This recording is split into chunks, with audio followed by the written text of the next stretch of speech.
Após a decisão histórica de Eduardo Bolsonaro, a coisa vai piorar muito, não só para Alexandre de Moraes.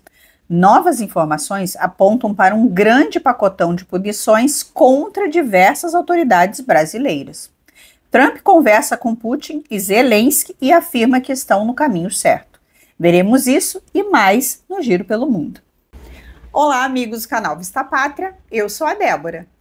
O que já aconteceria contra Alexandre de Moraes foi estendido para a Polícia Federal e Procuradoria-Geral da República.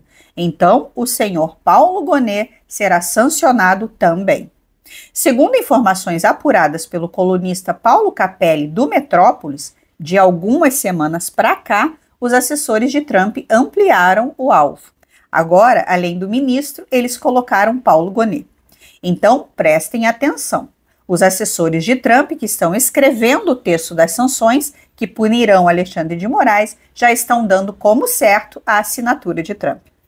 Podem dar como certo. O texto já está em fase final e será levado a Trump em algumas semanas. Talvez estejam esperando uma resolução no caso Ucrânia. Mas tem novidade, que é a confirmação da inclusão dos delegados e agentes da Polícia Federal que participam das perseguições e também a inclusão do PGR. Além desses que eu citei, o gabinete de Alexandre de Moraes também será sancionado. Esse gabinete é composto por juízes auxiliares como o Ayrton Vieira. Lembram dele? Ele tá, assim, ele cismou com isso aí. E como ele tá esses dias sem sessão, sem isso, sem aquilo, ele tá com tempo. O que já tem é suficiente. Mas não adianta, ele cismou, entendeu? Quando ele cisma, olha, é uma tragédia. E podem ter certeza, se você colocar esses outros, como você falou que vai colocar agora, ele vai amanhã depois, se for o caso, vai encontrar outros e falar que, sabe? Pessoal, rapidamente, só lembrando que esse trabalho é patrocinado por vocês. Sei que muitos de vocês sabem que o Alan Frutuoso foi preso e censurado pelo Alexandre de Moraes. Mesmo assim, estou dando continuidade ao trabalho dele, trazendo informações diárias que vocês não veem em qualquer lugar. E para mantermos o trabalho dessa forma, com vídeos dublados, como a maioria prefere, com ilustrações para que vocês entendam melhor o que está sendo falado, é fundamental o patrocínio de vocês através dessa chave Pix ou QR Code que está aí na tela, pois isso demanda um custo com a equipe, além das despesas jurídicas para a defesa do Alan Frutuoso. Muito obrigada por vocês nos darem esse suporte e isso também impede que mais uma voz seja calada. Então, pessoal, a primeira sanção acertará em cheio esse círculo mais próximo de Moraes. O PGR entra também, porque ele coaduna com as decisões. Porém, o que o colunista Paulo Capelli trouxe é o prazo que será dado. Pois é, a estratégia de Trump será impor as sanções contra Moraes através de um pacotão com prazo de 120 dias. Como vai funcionar isso? O Moraes será o primeiro sancionado e com isso Trump vai condicionar ampliar as sanções automaticamente em 120 dias. Algo parecido com o que ele faz com as tarifas. Esses 120 dias são justamente para o Marco Rubio analisar a reação das autoridades brasileiras. Seria uma espécie de prazo para as autoridades levarem o Brasil de volta a uma normalidade. Caso isso não ocorra, virá a segunda rodada de sanções. Essa será muito mais ampla e atingirá todos os ministros da primeira turma do STF. Repito, toda a primeira turma do STF. Chefes de poderes como Câmara e Senado também podem entrar nele. O Paulo Capelli participou do Boletim Metrópolis ontem e afirmou que os ministros falaram para ele que não vão recuar. Vejam só. Esses 120 dias começam quando? Começarão a partir do momento em que a medida entrar em vigor. Ou seja, ainda não há um prazo para que essa medida entre em vigor. Esse texto está sendo elaborado por auxiliares de Donald Trump na Casa Branca, será submetido ao presidente dos Estados Unidos, que poderá fazer adaptações no texto. E o que esse texto prevê atualmente, esse esboço, é que haverá punição imediata a Alexandre de Moraes, quando ele for entrar em vigor, e prevê o prazo de 120 dias para sanções a outras autoridades. Contudo, eu conversei também com ministros do Supremo Tribunal Federal, da ala majoritária, que dizem que não recuarão de modo algum, mesmo diante dessa pressão que vem dos Estados Unidos. Então, o STF mais uma vez dizendo que não vai recuar, que vai para cima, vai ter ofensiva do Supremo Tribunal Federal. E eu perguntei dos 120 dias porque, coincidentemente, é o mesmo prazo de licença aí do Eduardo Bolsonaro. Exatamente. Inclusive, eu perguntei a Eduardo Bolsonaro se depois desses 120 dias, se ele vai retornar ao Brasil, e ele falou, essa resposta eu só dou daqui a 120 dias, porque depende de como as coisas estarão no Brasil.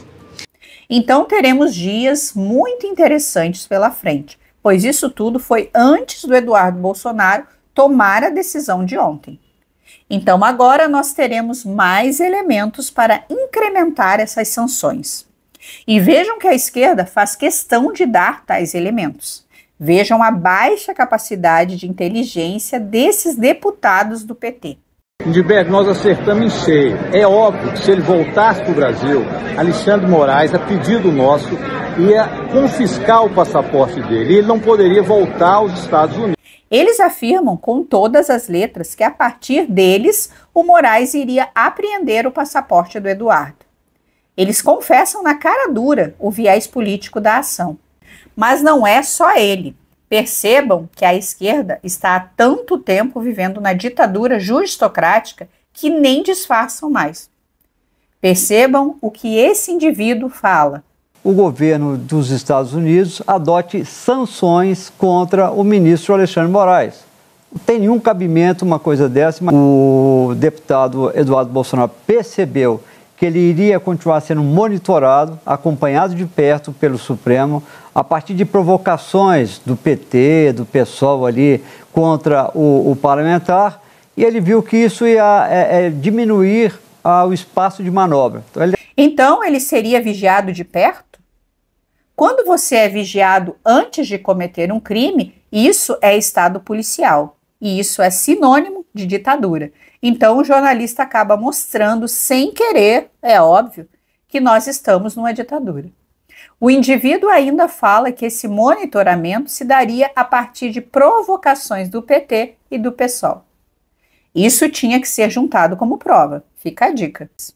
Por falar nisso, o deputado Felipe Barros assumiu a Comissão de Relações Exteriores e parabenizou o ato de Eduardo. Ontem foi um dia histórico no Parlamento Brasileiro. O deputado e meu amigo Eduardo Bolsonaro, brasileiro, que mais recebeu votos para essa casa na história, se exila para fugir de uma iminente perseguição às suas liberdades e da sua família. É mais um capítulo triste da recente história no Brasil, onde a democracia é uma palavra quase sem sentido, onde um grupo político, nós, a direita, foi escolhido para ser eliminado da vida pública. Agora depende do Trump. E por falar em Trump, o presidente americano ligou para o Putin ontem e ligou para o Zelensky hoje. Segundo o líder americano, as conversas foram produtivas. A reaproximação com a Rússia contará com uma partida de hóquei entre os americanos e os russos.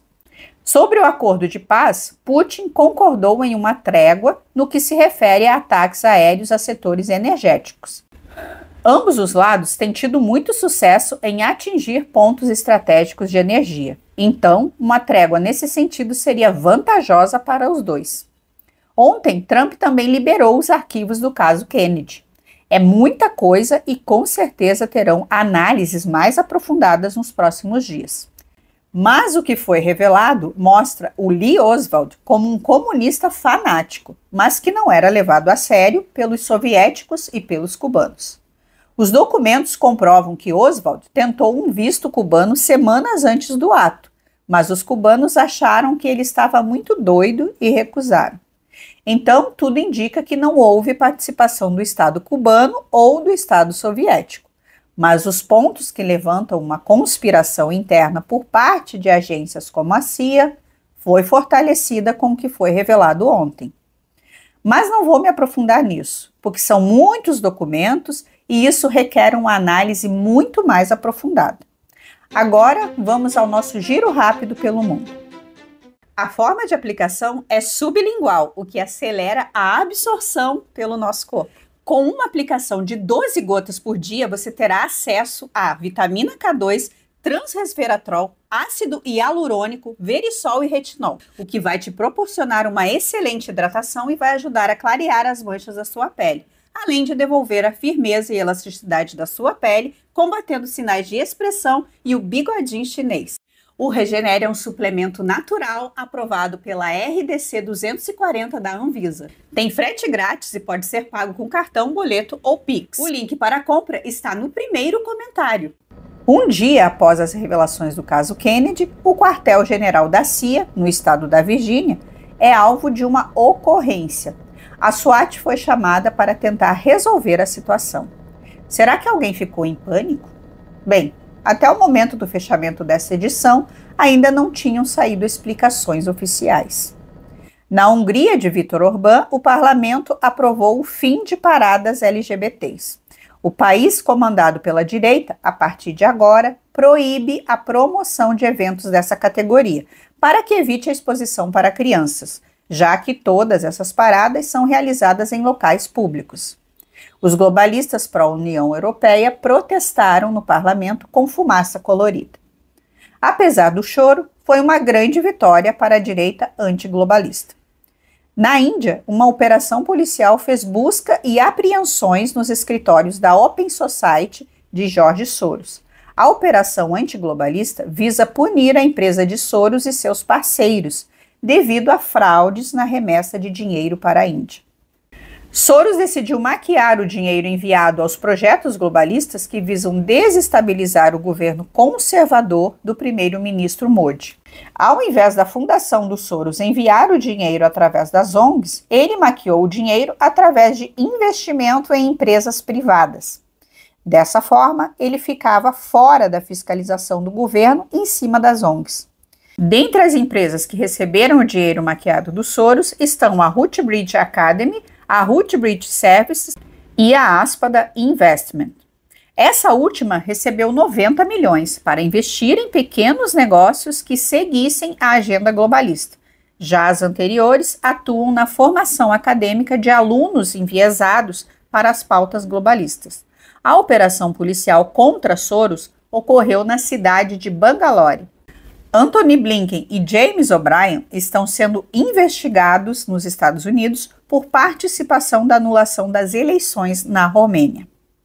Já abordamos várias vezes o absurdo que está acontecendo lá, mas agora surgiu a notícia da investigação contra o ex-secretário de Estado Antony Blinken. Assim como ele fez no Brasil, o homem forte de Biden também pressionou o Supremo de lá para anularem as eleições que deram vitória ao candidato de direita Calin Georgescu, e agora pode ser punido nos Estados Unidos. Não está confirmado, mas essa investigação contra Blinken também pode trazer à tona o caso do golpe dado no Brasil por ele e sua equipe. No Brasil, uma trabalhadora do setor petroleiro reclama de ter que voltar ao trabalho presencial, mesmo que esse trabalho presencial seja só de 3 dias por semana. Ela relata como só a ideia de pensar nisso tem feito ela sofrer. Só a ideia do impacto de voltar aos 3 dias de presencial já está me deixando preocupada, elevando meu nível de estresse, afetando minha saúde e minha produtividade. A antecipação dos 5 dias já está gerando ansiedade ao ponto de causar sintomas físicos, o que eu nunca senti em 17 anos de empresa. Eu preciso de um ambiente de trabalho que seja compatível com as minhas necessidades para continuar produzindo de maneira saudável. E para isso, eu preciso manter um pouco de autonomia para gerenciar o meu tempo e conseguir priorizar os cuidados da minha saúde e da minha família. Tem muita gente que, como eu, está sofrendo de ansiedade. Se vamos sacrificar nossa saúde e bem-estar pela empresa, no mínimo, isso precisa fazer algum sentido para nós. E não está fazendo. O trabalho híbrido já se mostrou efetivo. Se a diretoria executiva acha realmente necessário mudar, só pedimos que isso seja feito de forma negociada, considerando as necessidades reais dos trabalhadores. Segundo a nossa cartilha de valores Petrobras, no que tange a cuidado com as pessoas, está escrito que o gestor deve dedicar periodicamente tempo para falar sobre o bem-estar, atentar para a inclusão de pessoas pertencentes aos grupos subrepresentados. É mole um negócio desses? Ela tem a opção de pedir demissão, ué. Um setor importante para o progresso da pátria, como o petroleiro, não pode ter gente de corpo mole. Agora, eu quero agradecer aos patrocinadores que apoiaram o canal ontem, como Marco Ribeiro, Edivaldo Silva, Manuel Floriano, Eustáquio Rodrigues, Hannelore Brod e todos os outros que aparecem aí na tela. Faça como eles e seja um apoiador através do Pix. Muito obrigada e até amanhã.